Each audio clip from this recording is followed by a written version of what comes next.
Hello বন্ধুরা, আসসালামু আলাইকুম। কেমন আছেন আপনারা সবাই? আশা করি ভালো আছেন, সুস্থ আছেন। সবাই সবার পরিবার পরিজনকে নিয়ে হোক আলহামদুলিল্লাহ, আল্লাহর অশেষ রহমতে আমিও ভালো আছি। প্রতিদিনের মতো নতুন দিনের নতুন আরেকটি ভিডিও নিয়ে আমার ভালো লাগাগুলো আমার প্রিয় আপু ভাইয়া আমার দর্শক বন্ধুদের মাঝে শেয়ার করার জন্য চলে আসলাম।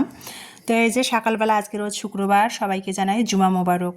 সকালবেলায় উঠে পড়েছি, যেহেতু ইলমার বাবা আসছে, তো সেজন্য আর কি। আর ইলমার আজকে মানে গতকালকে ইলমা আর কি ইমানের সাথে আর কি ইমানের বান্ধবীর বিয়ের গায়ে হলুদে গিয়েছিল। গতকালকে টিচার আসছিল না, টিচারকে না করে দিয়েছিলাম। তো আজকে টিচার আসবে সকালবেলা, তো সেই জন্য 7টার দিকেই উঠে পড়েছি। সে টিচার 8টার দিকে আসবে, তো ভাবলাম যে সকাল শুক্রবার হলেও কি হবে, মেয়েটাকে একটু সকালে নুডলস করে দেয়, নাস্তা খেয়ে মেয়েটা পড়তে বসবে। আর টিচার আসলে দেখা যাবে যে পড়াতে পড়াতে 10টা বেজে যাবে, মেয়েটা আর নাস্তা খাওয়াই হবে না। সেই জন্য আর কি 7টার দিকে উঠে আর কি নুডলসটা রান্না করে নিলাম। ইলমা উঠে গেছে, ওর বাবা ইমানি ঘুমাচ্ছিল। তো যাই হোক, তারপরে আমি এই যে নুডলসটা কীভাবে রান্না করলাম, এখানে 2টা ম্যাগি নুডলস দিয়েছি আর সাথে একটু পাস্তা মিশিয়ে দিয়েছি, মানে 2টা মিলিয়ে। আর আমি সবসময় শুধু নুডলসটাই রান্না করি না, পাস্তা নুডলস মিশিয়ে রান্না করি। আর মানে আমরা এভাবে খেয়ে আর কি অভ্যস্ত। তো নুডলসটা রান্না করে নিলাম, নিয়ে তারপরে টেবিলে দিয়ে দিলাম। ইলমাকে আগে দিয়ে দিলাম, ইলমা খাচ্ছে, তো বললাম যে আম্মু তাড়াতাড়ি খেয়ে নাও, টিচার চলে আসবে। তারপরে ওদের খেতে দিয়ে আমি এই যে এদিকে প্রতিদিনের মতো, তার তো কোনো ব্যতিক্রম আজকেও না, এসব গুলসের ভুসির পানিটা ভিজিয়ে সঙ্গে সঙ্গে আমি খেয়ে নিলাম। বেশিক্ষণ আর কি আমার প্রিয় আপু আমাকে একটা উপদেশ দিয়েছিল, আমার সেই আপুর কথা অনুসারে এখন আমি প্রতিদিনে আর কি এসবগুলোর ভুসিটা ভিজিয়ে, মানে সঙ্গে সঙ্গে ভিজিয়ে আর কি খেয়ে ফেলি। বেশিক্ষণ ভিজিয়ে রাখি না, যদিও আগেও বেশিক্ষণ ভিজিয়ে রাখতাম না, 5 মিনিটের মতো ভিজিয়ে রাখতাম। তো এখন আর করি না, এখন সাথে সাথে ভিজে সাথে সাথে এসবগুলোর পানিটা খাই। তো যাই হোক, যেটা বলতেছিলাম, তারপরে কিন্তু এই যে নুডলসটা খেয়ে নিচ্ছে, ওদেরকে খেতে দিলাম। আর ইলমার বাবার জন্য একটা ডিম সিদ্ধ দিয়ে দিয়েছি। সকালবেলা উঠেছি, কারেন্ট ছিল না, ডিমটা আগে সিদ্ধ করে দিব, তো কারেন্ট ছিল না, সেই জন্য আর কি গ্যাসের চুলায় নুডলসটা রান্না করে নিয়েছি। তারপরে কারেন্ট আসলো, ম্যাজিক চুলাতে আমি ডিম একটা সিদ্ধ দিয়ে দিলাম ইলমার বাবার জন্য। তো ওরা নাস্তা খেয়ে নিয়েছে অলরেডি, যেহেতু চাও একটু সাথে বানিয়ে নিয়েছি। নিয়ে এখন আমি এই যে একটু সস দিয়ে দিলাম, টমেটো সস দিয়ে আর কি নুডলসটা খাচ্ছিলাম, সকালের নাস্তা। তো সেটাই আমার ভালো লাগাটা আমার প্রিয় আপু ভাইয়াদের সাথে শেয়ার করতেছিলাম।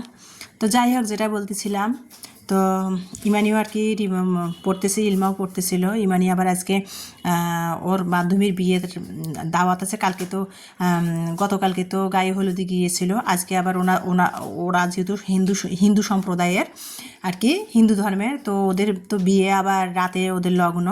তো ইমানি তারপরে একটু ওর পড়াগুলো গুছিয়ে নিচ্ছে আর কি, রেডি হবে। আজকে যেহেতু জুমার নামাজ আছে, তার কি ওরা আর কি ইমানি পড়তে বসছে, আর আমি আর কি এদিকে নাস্তা খেয়ে আর কি। আর A to Z ভিডিও দেখেন, আজকের ভিডিওটা কিন্তু আমার 1 ঘন্টা হয়ে গিয়েছিল।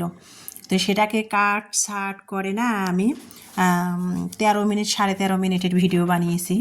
A to Z ডেলি লাইফের ভিডিও কিন্তু একটু বড়ই হয়, কিন্তু বোঝানোর স্বার্থে আমি সারাদিন কী করি না করি সেটাকে একটু কেটে কেটে বোঝানোর স্বার্থে আর কি সংক্ষেপে নিয়ে আসার লাগে।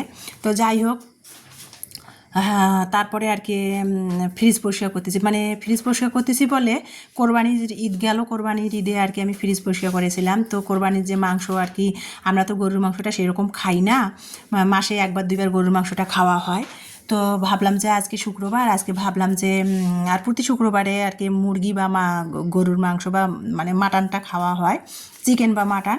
তো ভাবলাম যে আজকে আর কি ইলমার বাবা আসছে, কোরবানির মাংস আর কি 1 পোটলা বের করে ভিজাই দেয়। তো ফ্রিজের যে অবস্থা, বরফ জমে একবারে আমার ফ্রিজের করুণ অবস্থা। ফ্রিজে যে কাঁচামরিচ ফ্রোজেন করে রেখেছি, টমেটো, তারপরে মরিচ সিদ্ধ করে ব্লেন্ড করে রেখেছি কাঁচামরিচ, সেগুলো আর কি মাংসের তলায় পড়ে গিয়েছিলো। তো ইলমার বাবাকে বললাম আমাকে এটা বের করে দাও। তো লোহার একটা খন্তা দিয়ে ইলমা বাবা ঘুতায় আর কি বের করে দিল। মানে পুরুষ মানুষ আর মহিলা মানুষের শক্তি কিন্তু পার্থক্য আছে। তো ইলমার বাবা হাত দিয়ে একটা জোরে টান দিয়েছে, মাংসগুলো আর কি সবগুলাই আর কি, মাংস বা ফ্রিজে ফ্রোজেন করা জিনিসগুলো সব আর কি এক টানে উঠে আসছে। তো সেগুলো আর কি পুরো ফ্রিজের নিচে বের করে ফ্রিজটাকে সুইচ বন্ধ করে আর কি পরিষ্কার করে নিলাম, নিয়ে আবার সব বরফগুলো পরিষ্কার করে আবার ফ্রিজে সব গুছিয়ে নিলাম। আর 1 পোটলা আর কি গরুর মাংস, কোরবানির মাংস বের করে ভিজিয়ে দিলাম, দুপুরে রান্না করব। তো তারপরে আর কি ইলমার জন্য ওর বাবা একটু, ইলমা যেহেতু এই বাদামটা খায়, কাজু বাদামটা, এটা আর কি অলিভ অয়েলে বাদামটা ভাজা আর কি। ইলমা আর কি মানে কোনো কিছু খেতে চায় না, দেখা যায় প্রতিদিন না এগুলো একটা দুটো করে খায়। অনেক সময় দেখা যায় স্কুলে টিফিন নেয় না, এগুলো টিফিনে নিয়ে যায়, ও নাকি এগুলো ভালো লাগে। তো সেই আর কি কাজু বাদামটা না অলিভ অয়েলে ভাজা, তো সেইটাই আর কি বক্সে ভরে নিচ্ছিলাম, মেয়ের জন্য নিয়ে আসা হয়েছে আর কি। তো ঢালতেছি কৌটায় আর কি, আর আমার মেয়েরা দুইজনে হাতে হাতে খাচ্ছিল, ওরা যেহেতু পছন্দ করে এই বাদামটা। তো যাই হোক, তারপরে কৌটার মধ্যে ঢেলে নিলাম, নিয়ে কোরবানির মাংস বের করে ভিজিয়ে রাখলাম, সেটা রান্না করব। আর একটু এর ফাঁকে কিন্তু আমি লেবুর শরবত বানিয়ে খেয়ে নিয়েছি, যেহেতু 11:30 বেজে গেছে, শুক্রবার 12টার মধ্যেই তো জুমার আজান দেয়, 12টা 12:30-র মধ্যে, 11:30 আনুমানিক 12টায় বেজে গেছে। তো তারপরে আর কি লেবুর শরবতও বানিয়ে খেয়ে নিলাম, ওর বাবাকে দিলাম, আমি খেলাম। খেয়ে তারপরে এই যে এখন রান্না বসিয়ে দিলাম, চালটা ধুয়ে ভাত বসিয়ে দিলাম। আর আমি তো আবার রাতের সহ ভাত রান্না করে ফেলি, 500 গ্রাম চাল মেপে দিয়ে চালটা ধুয়ে রাইস কুকারে সুইচটা অন করে দিয়ে, এই যে গরুর মাংস অলরেডি বরফ ছেড়ে গেছে, মাংসটা ভালো করে ধুয়ে তারপরে কিন্তু আমি এই যে হাতে মেখে প্রেশার কুকারে আগে মাংসটা সিদ্ধ করে নিব, নিয়ে তারপরে আর কি মাংসটা আমি কড়াইয়ের মধ্যে ঢেলে নিয়ে কষাই নিব। আর সিলিন্ডার গ্যাস, তো গ্যাসের যে দাম দিনের পর দিন বাড়তেইছে, কড়াইয়ের মধ্যে দেখা যায় যে গ্যাসের মধ্যে কড়াইতে বা পাতিলে রান্না করলে অনেকটা সময় লাগবে। আর প্রেশার কুকারে যদি সব বাটা মশলা দিয়ে মেখে সেকে মাংসটা সিদ্ধ করে নিয়ে তারপরে যদি কড়াইতে আমি ঢেলে নিয়ে কষাই, তাহলে মাংসটা কিন্তু তাড়াতাড়ি হয়ে যাবে, আর সেই মাংসটা খেতে ভালোও লাগবে।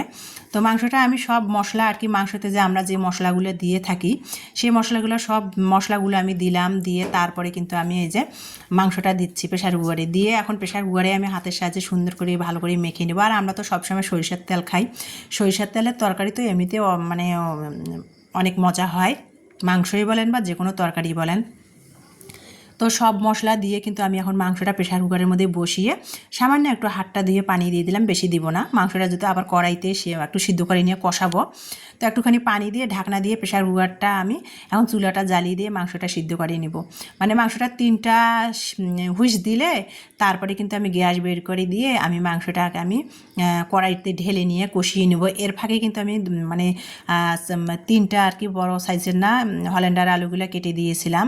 তো এই যে 3টা প্রেশার কুকারে সিজ দিল, আমি গ্যাসটা বের করে দিয়ে এখন ঢেলে নিব কড়াইয়ের মধ্যে, ঢেলে নিয়ে এখন কড়াইতে মাংসটা কষাবো। আর যে কোনো তরকারি কিন্তু কষাতেই স্বাদ, তো যেহেতু মাংসটা সিদ্ধ করে নিচে কষাতে তো হবে, তাই না?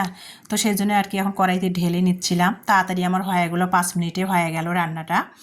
যেখানে আমার 15-20 মিনিট বা 30 মিনিট লেগে যেত, সেখানে আমার 5 মিনিটে কিন্তু হয়ে গেল। তো যাই হোক, রান্না করতেছি, এর ফাঁকে ইলমার বাবা ফ্রেশ হয়ে নামাজ পড়তে, জুমার নামাজ পড়তে চলে গেছে। আর আমি এখানে রান্না করতে যাই। আবার 2 মেয়েকে বললাম, বড় মেয়েকে বললাম যে তুমি যেহেতু তোমার আজকে বিয়ার দাওয়াত আছে বান্ধবীর, তাহলে তুমি গোসল করো, চুলে শ্যাম্পু দাও, দিয়ে তুমি ফ্রেশ হয়ে নাও, রেডি হও, চুল শুকাক, তো একখানে যাবা যেহেতু। তো তারপরে 2 মেয়ে গোসলে গেছে, ওর বাবাও নামাজ পড়তে গেল গোসল করে, তারপরে আমি রান্নাঘরে রান্না করতেছিলাম। আর A to Z ভিডিও করলে তো আপনাদের সাথে শেয়ার করা সম্ভব হয় না, তাই না? অনেক বড় হয়ে যায় ভিডিও, আমি আর কি তা বলে দিচ্ছি তাই। তো তারপরে এই যে মাংসটা আমি কষাই নিচ্ছে, দেখেন মাংসটা সিদ্ধ হয়ে গেছে, আর কষানিটাও কত সুন্দর হয়েছে, মাংসটা গাঢ় হয়ে গেছে। আর এমনিতে তো আমরা বিশেষ করে আমি তরকারিতে মশলাটা খুব কমই খাই, তেল মশলাটা। আর পেঁয়াজ বেশি করে দিলেও হবে কি, পেঁয়াজের যে বর্তমান দাম 75 টাকা 80 টাকা পেঁয়াজের কেজি। তো যাই হোক, আর আমরা তো সবসময় দেশি পেঁয়াজটাই খাই, দেশি পেঁয়াজ কিন্তু অল্পতেই আর কি ঝাঁজ হয়, দেশি পেঁয়াজের ঝাঁজ বেশি। তো তারপরে কিন্তু মাংসটা কষিয়ে নিয়েছি, তারপরে নিয়ে কিন্তু তারপরে পানি দিয়েছি, একটু গরম পানি দিয়েছি 1 মগ পরিমাণ, দিয়ে মাংসটা আবারও ভালো করে একটু ফুটাই নিয়ে ভাজা জিরার গুঁড়া দিয়ে তারপরে চুলার জালটা বন্ধ করে দেবো। মানে আলু দিয়ে গরুর মাংসটা রান্না করলাম, বেশি ঝোলও হবে না, আবার ভুনাও হবে না, একটু মাখো মাখো থাকবে। এই যে আলু দিয়ে কোরবানির যে গরুর মাংসটা ভুনা করে নিলাম একটু মাখো মাখো করে, আর শসা লেবু সালাদ কেটে নিয়েছি, গোল গোল করে কেটে নিয়েছি। তারপরে গতকালকে যে শুটকি বেগুন পটল দিয়ে চচ্চড়ি করেছিলাম, সেই তরকারিটাও একটুখানি রয়ে গিয়েছে, তো সেটাও বের করে গরম করে টেবিলে দিয়ে দিলাম। আর বাসায় না কোনো কাঁচা সবজি নাই, আলু দিয়ে গরুর মাংসটা আজকে করলাম। আর কি গতকালকের আর কি শুটকির একটু চচ্চড়ি ছিল, সেটা বের করলাম, সেটা দিয়ে দুপুরের খাবার খাবো। তো মেয়েরা তো বিকালবেলা আবার বান্ধবীর বিয়ের দাওয়াত খেতে যাবে, রাতে তো আর খাবে না। আর ইলমার বাবাও রাতে ভাত খায় না, রাতে 1 কাপ খালি দুধ খাবে, তো গরুর দুধ গরম করে দিলে খেয়ে নেবে। তো সেই জন্য আর কি আমি ওর ওয়েট বেড়ে যাচ্ছে দেখি রাতের বেলা ভাত খাচ্ছে না, বাসায় আসতে বলছে না রাতে খাবে না। আর বাসায় আসলে খাওয়াটা এত বেশি হয়ে যায়, বাড়ির খাবারের স্বাদ আলাদা, যতই যেভাবে রান্না করেন না কেন। তো তারপরে বলছে রাতে দুধ খাবে, ভাত খাবে না রাতে। তো রাতে শুধু আমি একটু খাবো খাইলে, তো সেই জন্য আর কি গরুর মাংস দিয়ে আলু দিয়ে গরুর মাংসটা রান্না করেছি। আর গতকালকে তরকারি একটু ফ্রিজে ছিল, সেটা বের করে নিয়ে দুপুরে টেবিলে আর কি দিয়ে দিলাম। এখন বাজে দুপুর 2টা। ইলমার বাবা নামাজ পড়ে, জুমার নামাজ পড়ে চলে আসলো, মেয়েরাও গোসল করলো, ইমানি নামাজ পড়ে নিল। তো আমি ওদের টেবিলে খেতে দিয়েছি। এই যে তারপরে খেতে দিয়েছি, ওরা খেয়ে নিল, তারপরে আমি খাচ্ছিলাম। এই যে তারপরে ফ্রেশ হয়ে তারপরে আমি একা একা টেবিলে খাচ্ছিলাম, সেটাই আমার ভালো লাগাটা ভিডিও করতেছিলাম। এই যে দেখতে পাচ্তেছেন। তো এই যে আর কি বেগুন, পটল, শুটকি, আলু চচ্চড়ি করেছিলাম সেটা। আর আজকে দুপুরে আলু দিয়ে গরুর মাংস একটু মাখু মাখু করে রান্না করেছি, সেটা দিয়ে দুপুরের খাবার খাচ্ছি। তো আমার ভালো লাগাগুলো সেটাই আমার প্রিয় আপু ভাইয়াদের সাথে শেয়ার করতেছি। প্রতিদিনে তো আমি যেভাবে খাই, আমার সিম্পলভাবে যেভাবে চলি সেটাই তো আমি শেয়ার করব, তাই না? আমি যেহেতু প্রতিদিনে যেভাবে চলি, যেভাবে খাই, সেটাই তো ভালো লাগাগুলো শেয়ার করব। তো তারপরে আর কি আর বিকালে আর কি ভিডিও তারপরে দুপুরে আর করা হয় নাই। মেয়ে 4টার দিকে রেডি হয়ে বিয়ের প্রোগ্রামে চলে গেল। আর এদিকে কিন্তু আমি কিন্তু ইলমার বাবা তারপরে আর কি বললো যে 4টার দিকে 2 মেয়ে চলে বিয়ের অনুষ্ঠানে গেল। ইলমার বাবা বলছে যে বাজারে যাই, কাঁচা তরকারি না আনলো, মাছ মাংস না আনলো, শুকনো বাজারগুলো করে নিয়ে আসি। তো আমি বাজারের লিস্ট করে দিছি। এখানে আদা, রসুন, আলু, পেঁয়াজ, শুটকি, আবারও কাচকি মাছের শুটকি নিয়ে আসছে, শুটকি, চিনি, তারপরে সাবান, স্টিলের সোবা, সরিষার তেল। আজকে ইলমার বাবা বোতল নিয়ে জানে, মেল থেকে সরিষার তেল আনে নাই, মানে খোলা একটা সরিষার তেল, মানে বোতল একটা সরিষার তেলের নিয়ে আসছে। আমরা যেহেতু সরিষার তেলটাই খাই, তো আগেরই ছিল। তারপরে 1 লিটারের একটা সরিষার তেলের বোতল নিয়ে আসছে। তারপরে মানে মেয়েদের জন্য আর কি পোলাইয়ের চাল 2 কেজি নিয়ে আসছে, 90 টাকা করে কেজি পাইছে চালগুলা। সেদিন আমি বাজারে গিয়েছিলাম, গেল সপ্তাহে 110 টাকা করে পোলাইয়ের চাল চেয়েছিল। তো ইলমার বাবা পরিচিত হয়তো দোকান থেকে নিয়ে আসছে, 90 টাকা করে নিয়েছে পোলাইয়ের চালগুলা। তারপরে সেই বাজারগুলো ঢালতেছে। আর আজকে জিজ্ঞাসা করলাম পেঁয়াজের দাম কত, আজকে পেঁয়াজ 80 টাকা করে বাজারে। তো যাই হোক, সেই শুকনা বাজারগুলো ঢালতেছিলাম। এখানে মসুরের ডাল নিয়ে আসছে, যদিও বাসায় ছিল আর কি। তো আমার তো আবার স্বভাব বাজার থাকতে বাজার করা, মানে একটু থাকতে যেন 2 দিন চলে, সেই থাকা অবস্থায় আমি বাজার করি, কারণ না থাকলে আবার কার কাছে যাব। তো এই যে আমার আজকে ইলমার বাবা আর কি বললো যে কিছুটা বাজার বিকালের দিকে কইরা আর কি কমাই দেয় আর কি। তো তারপরে ইলমার বাবা শুকনো বাজারগুলো করে নিয়ে আসলো, সেগুলো ঢালতেছিলাম। বাজার ঢালতেছি আর চুলার মধ্যে একটু চা বসিয়ে দিয়েছি। তো চা খাবো আর কি সন্ধ্যাবেলা। অসময়ে গোসল করা হয়েছে, তো মাথাটা খুব ধরেছে, যদিও 2 বেলাটা চা খুব কমে খাওয়া হয়। তো একটু চা বসিয়ে দিলাম, চা খাবো আর কি। আর বাজারগুলো গুছিয়ে নিয়ে ভাবলাম চা খাবো। তো চিনি এখানে ইলমার বাবা 3 কেজি চিনি নিয়ে আসছে। চিনিগুলো আর আমি কৌটার মধ্যে ঢেলে নিচ্ছিলাম আর কি। মসুরের ডালগুলো, শুকনো বাজারগুলো সব ঢেলে ঢেলে গুছিয়ে নিচ্ছিলাম। তো এই যে বাজারগুলো গুছাতে আর কি আপনাদের মাঝ থেকে বিদায় নিব। আমার ভিডিওটা দেখার জন্য সবাইকে অসংখ্য অসংখ্য ধন্যবাদ। আমার নেক্সট ভিডিও দেখার সবাইকে আমন্ত্রণ জানাচ্ছি। ততক্ষণ সবাই দোয়া করি মহান আল্লাহর কাছে সবাই ভালো থাকেন, সুস্থ থাকেন। তো এই যে বাজারগুলো গুছাচ্ছি। আর আমার ভিডিওটা দেখার জন্য আপনাদের অসংখ্য অসংখ্য ধন্যবাদ। ইলমার বাবা আসছে বন্ধুরা, আমার আপুরা। আমি একটু যদি আপনাদের পরিবারের সময় মতো যেতে পারতেছি না, তবে আপনারা আমার সাথে থাকেন, আমি আবার সময় সুযোগ মতে আপনাদের পরিবারে যেয়ে একসাথে আপনাদের 2-3টা ভিডিও ভিজিট করে চলে আসব।